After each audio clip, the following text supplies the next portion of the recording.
சைதி மீனா பேசுகிறேன். இன்னைக்கு என்னன்னு பார்த்தீங்கன்னாக்கா எம்ஜிஆர் பற்றி தான்.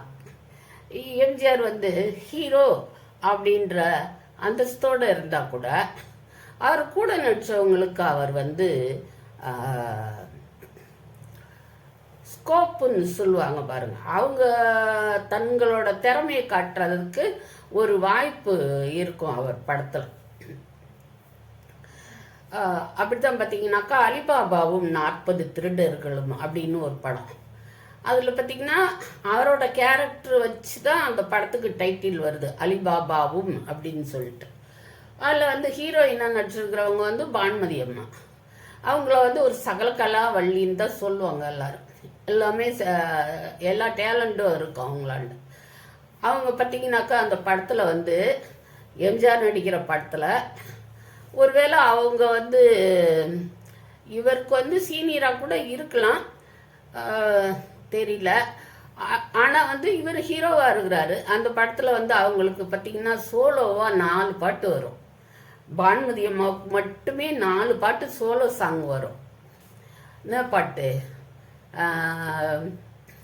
அன்பினாலே ஆள வந்த அழகு பூபதி அமீர் பூபதி, ஓ அமீர் பூபதியன் அப்படின்னு சொல்லிட்டு ஒரு பாட்டு.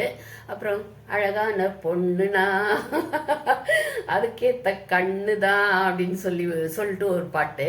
என் ஆட்டம் எல்லாம் ஒரு வேட்டையிலே தானே அப்படின்னு ஒரு பாட்டு, கிளைமாக்ஸ் அது.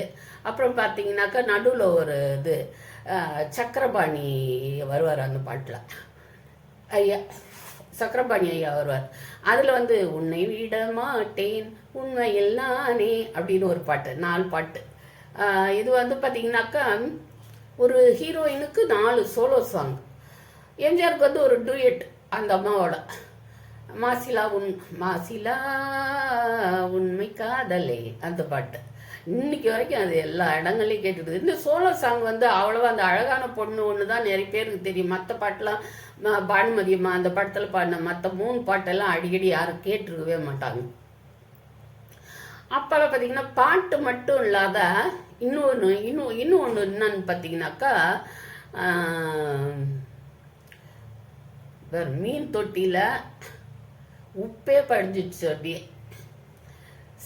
அதில் இன்னும் ஒரு விஷயம் பார்த்தீங்கன்னாக்கா இவர் ஹீரோ சண்டைலாம் போடுவார். ஆனால் மெயினாக அந்த வில்லனை பிடிக்கிறதுக்கு இவங்க தான் காரணமாக இருப்பாங்க. முதல்ல எம்ஜிஆர் சக்கரபாணி ஐயாவோட தம்பியாகவே அந்த படத்தில் வருவார். சக்கரபாணி ஐயா என்ன பண்ணுவார், தம்பிக்கும் சேர வேண்டிய பங்கெல்லாம் அவர் எடுத்துட்டு தம்பி ஏழையாக தனியாக விட்டுருவார். அப்போல்லாம் அந்த படத்தோட கதையே ஆயிரும்னு நினைக்கிறேன் நான். எம்ஜிஆர்கிட்ட காசு பண்ணலாம் சேர சொல்ல அவனுக்கு எப்படி இந்த காசெல்லாம் வந்தது அதை நான் தெரிஞ்சுக்கணும்னு சொல்லிட்டு அவர் சக்கரபாணி ஐயா என்ன பண்ணுவார், அதுக்கு திட்டம் போடுவார். இது பானுமதி அம்மாவுக்கு தெரிஞ்சிட்டு அவங்கள வீட்டுக்கு வர வைப்பார் சக்கரபாணி ஐயா. அதே மாதிரி இவங்க 2 பேரும் போவாங்க. போனால் பேசுகிற மாதிரி பேசி ஒரு கட்டத்தில் எம்ஜிஆரோட கையெல்லாம் கட்டிடுவார். பின்னாடி கட்டு அவுத்துன்னு சண்டை போடுறது ரொம்ப சாதாரண காரியம்தான் ஹீரோங்களுக்கெல்லாம். பின்னாடி கையை கட்டிடுவார். எம்ஜிஆர் அப்படியே பின்னாடி கையை கட்டணுமே நிற்பார். நிற்க சொல்ல அப்போதான் அந்த அம்மாவுக்கு பானுமதி அம்மாவுக்கு ஒரு பாட்டு. அவங்களுக்கு இந்த சதி திட்டம்லாம் தெரியும்.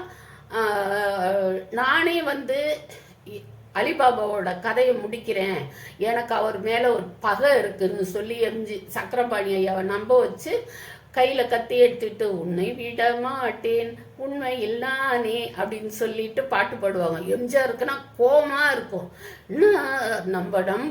நம்ம காதலியே இப்படி செய்கிறாளேன்னு முகத்தில் வெறுப்பை காமிப்பார் அவர். கடைசியில் பாட்டு முடிய சொல்ல டக்குன்னு அந்த கத்தியாலேயே அவர் கையில் இருக்கிற கயிறை அறுத்துடுவாங்க. அறுத்துட்டு பாபா சீக்கிரம் இந்த எதிராளிங்களோட சண்டை போட்டு வர சொல்லுவாங்க. அப்போது ஃபைட்டு நடக்கும். ஹீரோனா ஃபைட் பண்ணுவார். ஆனால் அதுக்கு முக்கியமான காரணம் பானுமதி அம்மாவோட இருக்கு.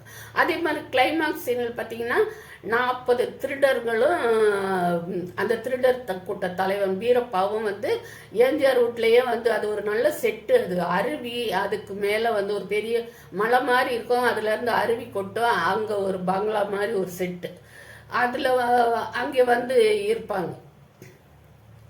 அலிபாபாவை கொள்றதுக்கு திட்டம் போட்டு வந்து இருப்பாங்க. அப்படி இருக்க சொல்ல இது வந்து பானுமதிக்கு தெரிஞ்சு என்ன பண்ணுவாங்க, தங்கவேலு இருப்பார் அந்த படத்தில், அவர் தங்கவேலு எம்ஜிஆரோட தங்கச்சி, அந்த அம்மா பேர் ஞாபகம் இல்லை எனக்கு. அவங்க 2 பேரையும் ஏற்பாடு பண்ணி என்ன பண்ணுவாங்க, 40 திருடர்களையும் ஒரு எண்ணெய் பீப்பானா பெருசாக மரத்தால் செய்தது, அது உள்ளார 40 திருடர்களையும் 40 பீப்பாயில் அடைச்சு எடுத்துட்டு வந்திருப்பாரு வீரப்பா. அது உள்ள எண்ணெய் இருக்குது, நான் எண்ணெய் வியாபாரின்னு சொல்லி வந்திருப்பாரு. நான் சிக்னல் காட்ட சொல்ல நீங்க எல்லாம் வந்துடணும் அப்படின்னு சொல்லி கூட்டாளிங்க கிட்ட சொல்லியிருப்பார். அதே மாதிரி இருக்கும்போது பானுமதி அம்மா என்ன பண்ணுவாங்க, அப்போ ஒரு பாட்டு, ஏன்னா எம்ஜிஆருக்கு பிடிக்காது, ஆனால் நான் ஆடியே ஆகணும் பாடியே ஆகணும் அப்படின்னு சொல்லிட்டு இவங்க வந்து சொல்லியிருப்பாங்க, நான் சிக்னல் கொடுக்கும்போது நீங்கள் வந்து இந்த பிப்பாயெல்லாம் உருட்டி அருவியில் தள்ளிடணும்னு சொல்லிட்டு தங்கவேல் கிட்ட சொல்லியிருப்பாங்க. ஸோ அதே மாதிரி உன்னை விட மாட்டேன், என் ஆட்டம் இல்லாமல் ஒரு வேட்டையிலே தானின்னு சொல்லி ஒவ்வொரு தரமும் போய் ஒரு இந்த சவுண்டு கொடுக்குற இதில் அது ஒரு மாதிரி தொங்கும், இந்த பெல் அடிக்கிறது மாதிரி, அதில் காலால் கையாலெல்லாம் அடிப்பாங்க. இத்தனை சவுண்டு, ஒவ்வொரு சவுண்டு அடிக்கும் போதும் பீப்பாவை உருட்டி நல்லா இருக்கும், அது காமெடியாகவும் இருக்கும். தங்கவேல் வந்து கையில் தள்ளிட்டு போய் முடியாத பின்னாடி திரும்பி பெட்டாக்ஸில் தள்ளுவார், அருவியில் விழ போவார் அப்படியே.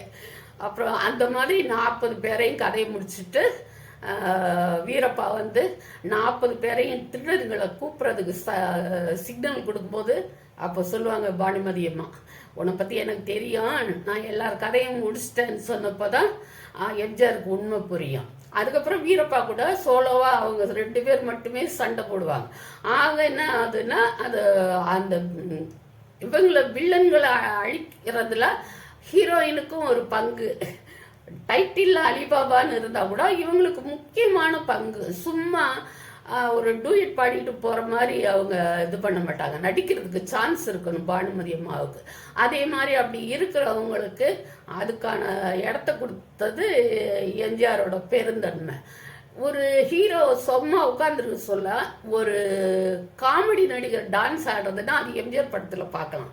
படகோட்டி படத்தில் பார்த்தீங்கன்னா, கல்யாண பொண்ணு கண்ணான கண்ணு கொண்டாடி வரும் வளையல் அப்படின்னு வளையல்காரர் மாதிரி வேஷம் போட்டுன்னு வருவார் எம்ஜிஆர் சரோஜா தேவியை பார்க்கறதுக்கு. அப்போ அந்த பாட்டில் நாகேஷோட டான்ஸை பார்க்கலாம். அப்புறமா பார்த்தீங்கன்னாக்கா, எத்தனை பெரிய மனிதருக்கு எத்தனை சிறிய மனம் இருக்குன்னு ஒரு பாட்டு, அதில் வந்து நாகேஷ் சூப்பராக டான்ஸ் ஆடுவார். இது மாதிரி பல படங்களை சொல்லினே போகலாம், எனக்கு கண்டிப்பாக காப்பிரைட் வரும்னு நினைக்கிறேன்.